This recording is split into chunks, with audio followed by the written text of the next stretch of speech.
আর কদিন পরেই পবিত্র ঈদুল আজহা। কোরবানির পশু প্রস্তুতে ব্যস্ত সময় পার করছেন খামারিরা। এ বিষয়ে আরো জানাতে নারায়ণগঞ্জ থেকে যুক্ত হচ্ছেন আহসান সাদিক। সাদিক, খামারিদের প্রস্তুতি কেমন দেখছেন?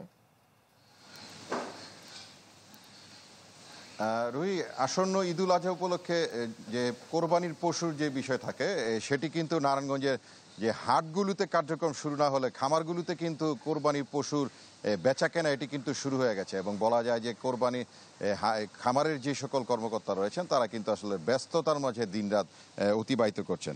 তো জেলা পশু অধিদপ্তরের তথ্য অনুযায়ী এবছর 99,252টি কোরবানি পশুর চাহিদা রয়েছে। তো তারা বলছেন এর বিপরীতে কিন্তু এবার বেশ ঘাটতি রয়েছে এবং ঈদ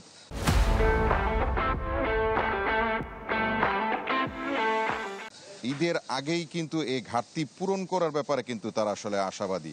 এবং আরেকটি বিষয় বলি যে আসলে দিন দিন কিন্তু যে খামারগুলি রয়েছে এই খামারগুলিতে কিন্তু যে সাধারণ ক্রেতা রয়েছে তাদের কিন্তু আসলে আগ্রহের বিদ্যুতে পরিণত হয়েছে এবং এক্ষেত্রে তারা যেটি বলছেন আসলে খামার থেকে পরিবার নিয়ে খুব স্বাচ্ছন্দ্যে পরিবেশে কিন্তু তারা আসলে কোরবানির পশু কিনতে পারেন বলেই কিন্তু তারা এখানে আসেন। তো ইতিমধ্যে বেড়া গড়ার সাথে সাথে কিন্তু খামারগুলোতে আমরা যে সকল ক্রেতা রয়েছেন তাদের কিন্তু আনাগোনা আমরা দেখতে পারি।